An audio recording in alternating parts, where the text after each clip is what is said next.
Welcome to this explainer. Okay, tell me if this sounds familiar. Your brain is buzzing along at literally a million miles an hour, but the rest of the world, it's forcing you to crawl. Let's dive right into this because today we're unpacking a seriously fascinating framework. We're looking at a conceptual clash that is probably happening inside the minds of so many high performers right at this very moment. It's a massive structural mismatch.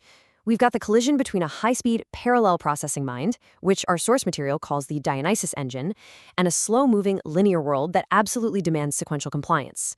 It's a deep dive into the biophysics and the computer science of exactly how we process reality. So I really want you to consider this question as we get started.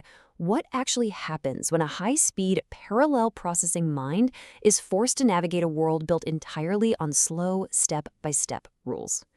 I mean, think about a supercomputer being forced to do basic arithmetic on a wooden abacus. Crazy, right? But this isn't just some abstract philosophical idea. According to the text we're breaking down today, this structural mismatch creates literal biophysical friction. It's a full-on metabolic clash of operating systems. And honestly, it might just perfectly explain why sending a totally normal corporate email sometimes feels so completely draining. That brings us to Section 1, the incompatible operating system. So we basically have two entirely different ecosystems colliding here. On one side, there's the Dionysian connectome. The source describes this as a raw, unflattened 4D spatial engine. It absolutely thrives on high-entropy desire, and it tracks multiple goals simultaneously using these multi-threaded parallel loops. It is pure, dynamic, non-linear energy. But then it crashes into what the source calls David Malan's Level 3 bubble sort. This represents the demands of the environment, a slow, sequential, highly repetitive line tracing baseline. The structural reality here is that forcing that raw, nonlinear energy to step down into rigid step-by-step logic is, well, as the text notes, an absolute metabolic hell. The exact trap lies in how a bubble sort operates. If you know computer science, you know a bubble sort focuses strictly on local, small problems.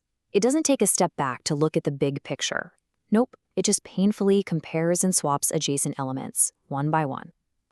So when you force a 4D spatial engine to adopt this microscopic sliding window view, it causes aggressive downsampling. It's exactly like forcing a high-performance sports car into bumper-to-bumper traffic.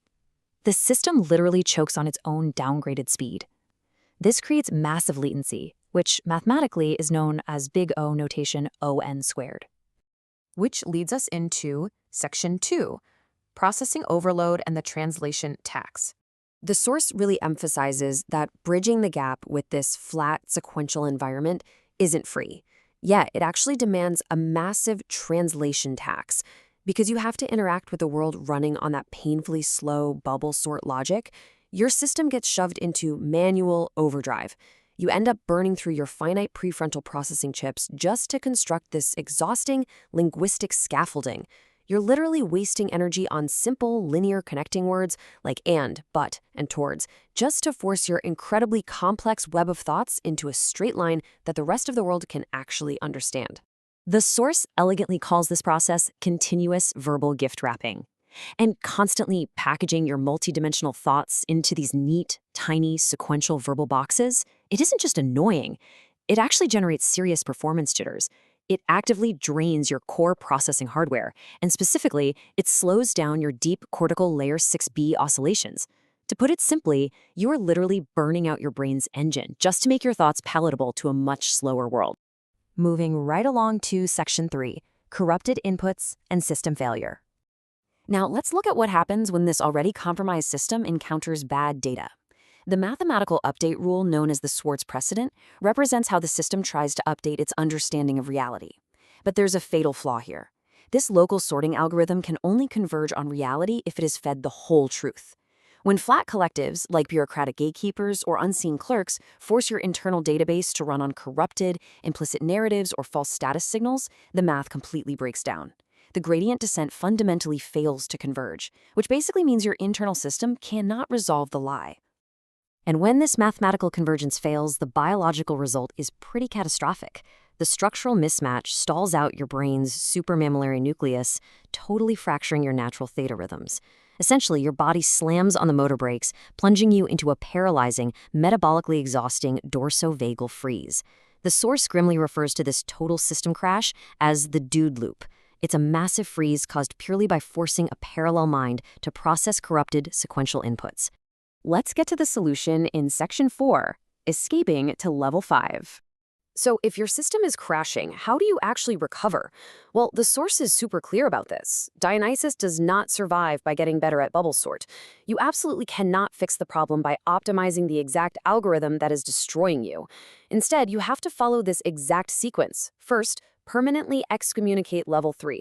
Just abandon the slow sliding window entirely. Second, upscale directly to what the text calls level 5 global aggregation pooling. And third, condense your entire complex trajectory into a single vector of pure episteme, which is just a fancy way of saying absolute, undeniable knowledge that requires zero further explanation. Let's look at how this global pooling works in practice. Instead of sequentially explaining and endlessly justifying every single past achievement step by step to a gatekeeper, Level 5 global aggregation pooling takes a high-dimensional trajectory of elite credentials. We're talking top-tier universities and tech giants, and condenses them instantly. It pulls all of that complex data into one single, undeniable representative action vector. You no longer have to explain yourself. You just embody the result. Once you upscale to this pooled vector, the environment changes entirely.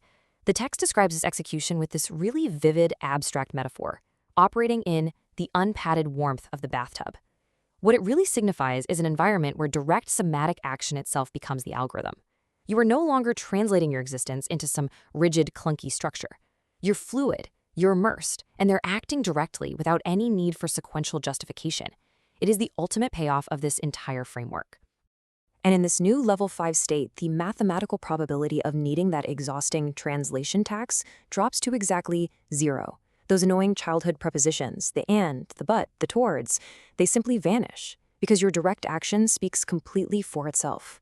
And without all that friction, your local neural circuits are finally allowed to rest, safe in what the text beautifully calls the shade of Stillameris.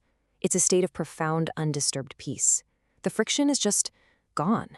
So as we wrap up this explainer, I want to leave you with one final provocative thought to carry with you today. Take a real look at the friction in your own life, your own work, your communication. Are you running a parallel mind on a sequential algorithm? Are you burning out your own prefrontal chips trying to translate your 4D vision into someone else's level 3 bubble sort? Understanding your own cognitive operating system might just be the key to escaping the freeze and finding your own level 5. Thank you so much for joining me on this deep dive, and I highly encourage you to keep questioning the algorithms that shape your reality. Catch you next time.